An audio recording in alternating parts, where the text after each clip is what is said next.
Hello, very good morning. मेरा नाम राखी है और आज हम स्टार्ट करने जा रहे हैं पार्ट 4 ऑफ द चैप्टर रसायन विज्ञान की कुछ मूल अवधारणाएं, some basic concept of chemistry. Part number 3 में हमने सम फिजिकल क्वांटिटीज में से द्रव्यमान, मास और आयतन, वॉल्यूम कवर किया था। आज के पार्ट में हम करने जा रहे हैं डेंसिटी और टेम्परेचर। तो स्टार्ट करते हैं। डेंसिटी क्या होता है?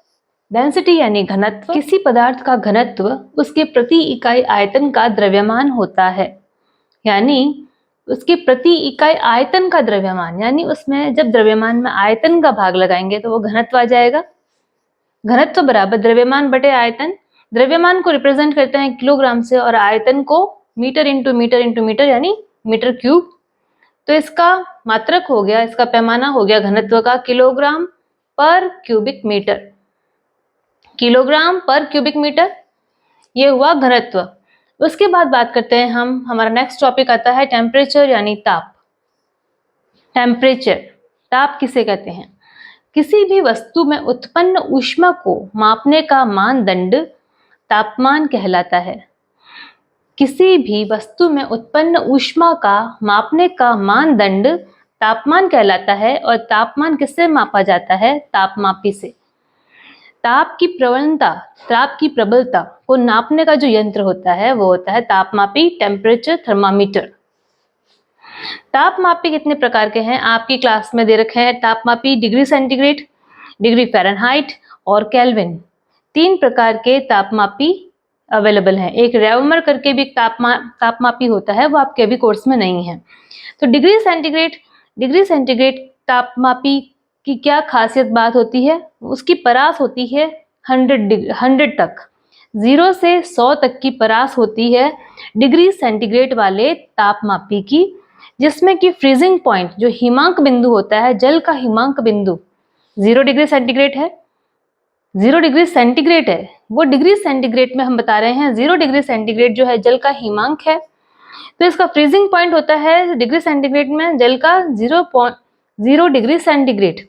इसी तरीके से बॉइलिंग पॉइंट, जैसे कि कहते हैं क्वथनांक होता है 100 डिग्री सेंटीग्रेड, जिसपे कि जल बॉइल होना स्टार्ट हो जाता है। बॉइलिंग पॉइंट पे जल वाष्प में परिवर्तित होता है। इसी तरीके से बात करें अगर डिग्री फ़ारेनहाइट में हिमांक, यानी अगर डिग्री फ़ारेनहाइट में हम देखेंगे कि जल किस पॉइंट पे हिम में यानी बर्फ में कन्वर्ट हो रहा है, हिमांक फ्रीजिंग पॉइंट, तो डिग्री फ़ारेनहाइट में हिमांक है 32 डिग्री फ़ारेनहाइट। यहाँ डिग्री सेंटीग्रेड में 0 डिग्री सेंटीग्रेड है हिमांक, और वही टेम्परेचर जो है डिग्री फ़ारेनहाइट में 32 डिग्री फ़ारेनहाइट है हिमांक। इसमें क्वथनांक है 212 डिग्री फ़ारेनहाइट।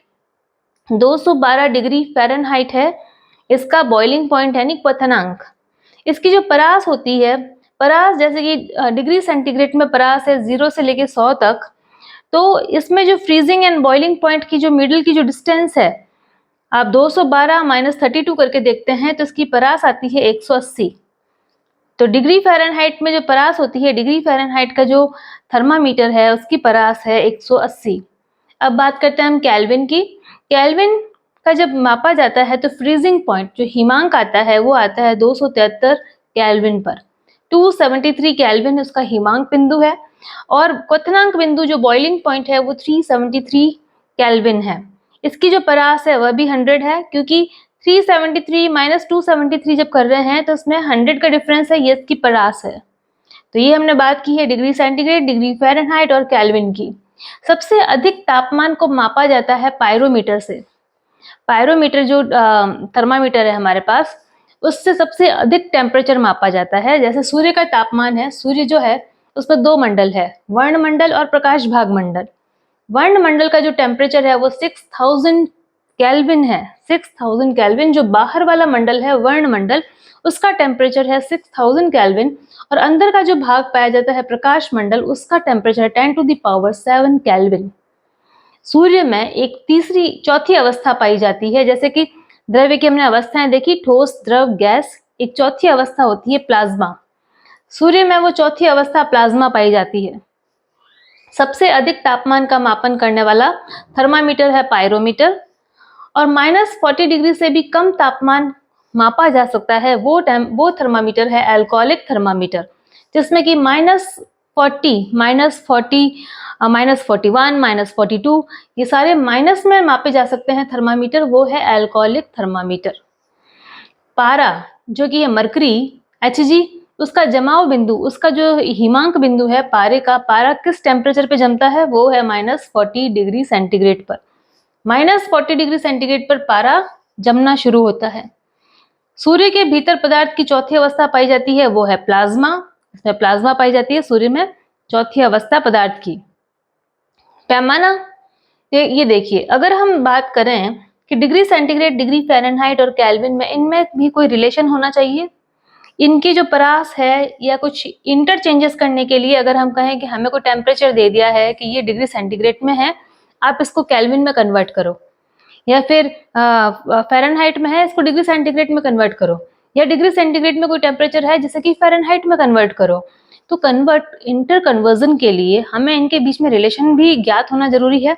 तो इनके बीच रिलेशन ज्ञात करने के लिए हमने ये सूत्र बनाया है, जैसे कि पैमाना माइनस गलनांक बटा परास।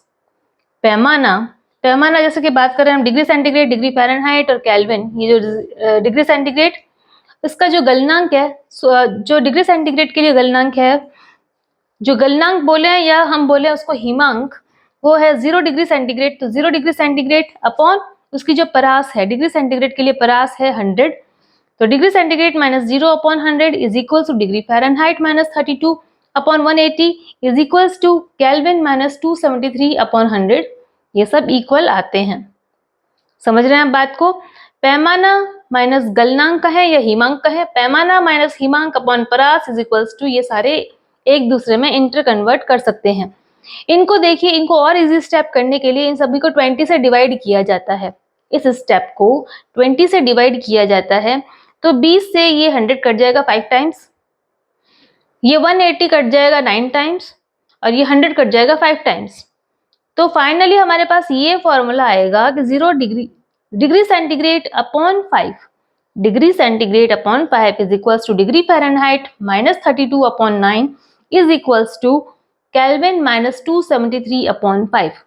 ये है इन तीनों में रिलेशन कि हम चाहें, देखिए जैसे हमारे पास एक क्वेश्चन है, 60 डिग्री सेंटीग्रेड को डिग्री फ़ारेनहाइट में बदलिए, क्योंकि हमारे पास ये रिलेशन है जिसमें कि बताया जा रहा है degree centigrade upon 5 is equals to degree Fahrenheit minus 32 upon 9 is equals to kelvin minus 273 upon 5। इस फॉर्मूले के अकॉर्डिंग हमें अगर 60 डिग्री सेंटीग्रेड को फ़ारेनहाइट में कन्वर्ट करना हो तो कैसे करेंगे? ये 60 की वैल्यू हमें इस जगह पे पुट करनी है, और हमें अगर ज्ञात करना है डिग्री फ़ारेनहाइट में, तो देखते हैं। ये देखिए 60 upon 5 is equals to degree Fahrenheit minus 32 upon 9। इसको इजी स्टेप में सॉल्व करने के लिए 60 अपॉन 5 को हम क्या लिख सकते हैं? 5 को 60 को काटा है 12 टाइम्स, इसको लिख सकते हैं हम degree Fahrenheit minus 32 is equals to 9 को इंटू करें 12 से तो कितना आएगा? और 18, 1 एंड 108 आता है 9 इंटू 12 करने पे। अगर degree Fahrenheit minus 32 is equals to 108 है, तो degree Fahrenheit is equals to 108 plus 32 is equals to 140 degree Fahrenheit. देख सकते हैं बच्चों, ये जो माइनस की वैल्यू है ये उस तरफ जाएगी, 32 प्लस में हो जाएंगे, 108 plus 32 is equals to degree Fahrenheit की वैल्यू हो जाएगी 140 फ़ारेनहाइट। तो जब कोई राशि दे रखी है हमें डिग्री सेंटीग्रेड में, क्या वैल्यू है उसकी? 60 degree centigrade. 60 degree centigrade Fahrenheit पे वो वैल्यू बताती है 140 डिग्री फ़ारेनहाइट। ठीक है बच्चों, इतना डिफरेंस शो करता है इसमें। तो अगर हमें दे रखा हो कोई वैल्यू, अगर डिग्री फ़ारेनहाइट को केल्विन में कन्वर्ट करना हो तो हम वो भी कर सकते हैं। तो ये एक ईजी स्टेप है। तो एक इस चीज़ को आपको याद करना जरूरी है बेटा।